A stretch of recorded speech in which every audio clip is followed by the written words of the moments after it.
To learn current events means to learn history, because what is a current event will become history. So you gotta learn the past to learn the present, and that explains a lot of what's going on today, why people don't know what they're talking about. They don't know the history. Let's say Donald Trump, for instance. Big fan, don't like his attitude toward Israel. I don't like it. Is that because I hate Jews? No, I'm anti-Zion, I'll say that. I'm anti-Zionist. I'm against Zionism. I'm against Netanyahu. The state of Israel, basically I'm against it. I'm basically against it. I am against colonialism. I'm against racism. I actually do truly enjoy, and I find big value in multiculturalism. I actually do.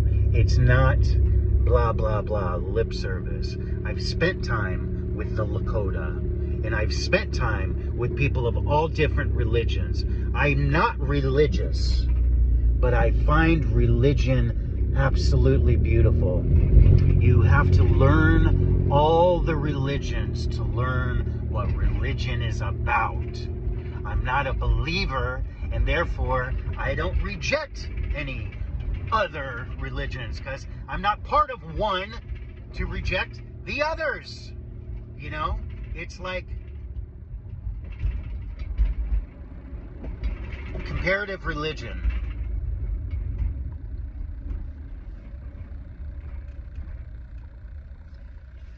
Comparative religion is not done by a believer.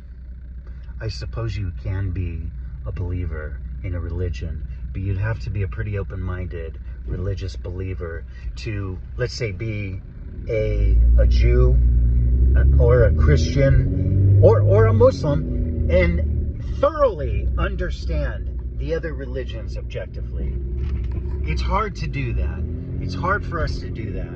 We want to be a part of this one or that one. So today, what we have going on in the Middle East,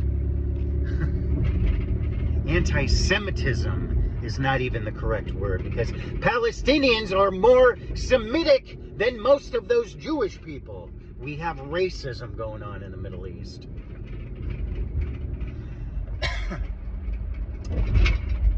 Jewish is not a race, okay?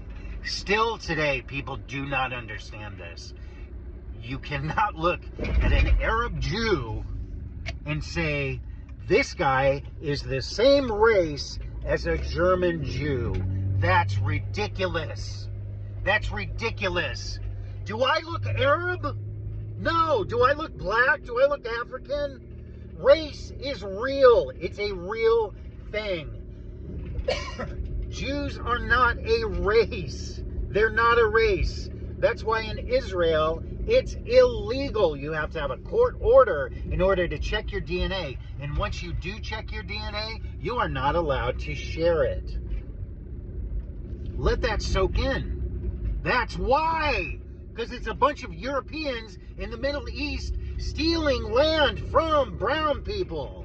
You have to wipe out the indigenous people and then call them terrorists and savages so they can be wiped out further, so your government, your European government, as it were, can be legitimized, legalized. We're the legal government here because those Palestinians are just savages. That's the sham right there. That's the sham. So when you need to go in and steal some land, when you're coming in and you got to steal some land from somebody, that's the order in which it goes. You pester these indigenous people, even though they've been nice to you. Jews and Muslims used to live in the land of Palestine. This is pre-1900 or early 1900s, when Zionism wasn't flexing so hard to take over that land. Jewish and Muslim people were neighbors. They live next door to each other. You know, hey neighbor, today's our Sabbath. Will you take care of our kids? We'll take care of your Muslim kids on your Sabbath. And this was a beautiful thing. They practiced their beautiful religions separately. They're right next door to each other. They were neighbors. They helped each other. This is not an uncommon story. Get online. You can hear people talk all about this. This is the way it used to be before Zionism. Jews and Muslims and Christians lived in that land of Palestine where they've been living for 2,000 years or more together. No problem. So it's not a religious war. It's not a race war. Well, it is a race war. Actually, that's what it is. It's not a religion war. It's a race war. It's Europeans, secular Jews, by the way, Zionists. They're secular. That wasn't a frickin' religious movement. Orthodox Judaism. They're now called ultra-Orthodox Jews, are totally against Zionism. It's funny. The extremist, Muslim extremism, you know, we have selective language when it comes to this, but they're ultra-Orthodox Jews. The ultra-Orthodox, these people are like, Zionism ain't Judaism. It ain't Judaism. It's heretical to their ideology. It's heretical. It's a heretic to their religion. Same with Christian Zionism, by the way, which is just as young as Jewish Zionism. It's slightly older. Technically, it is. But I'm talking the 19th century. The official birth of Christian Zionism was the 19th century. The real birth of Christian Zionism was right here in America in the 20th century. 1913. It was funded by, drum roll, the same financial family. You know their name. I'm not going to say it. I'm trying to be selective with the words I use because I get censored permanently for talking about this. That should tell you a lot. The financial family that founded Israel. Look up the Balfour Declaration. I'll give you a hint. There are two names, Balfour, Lord Balfour. He represented England, and then the other guy he dealt with, who bought and paid for Palestine. Look up his name. You already know the name.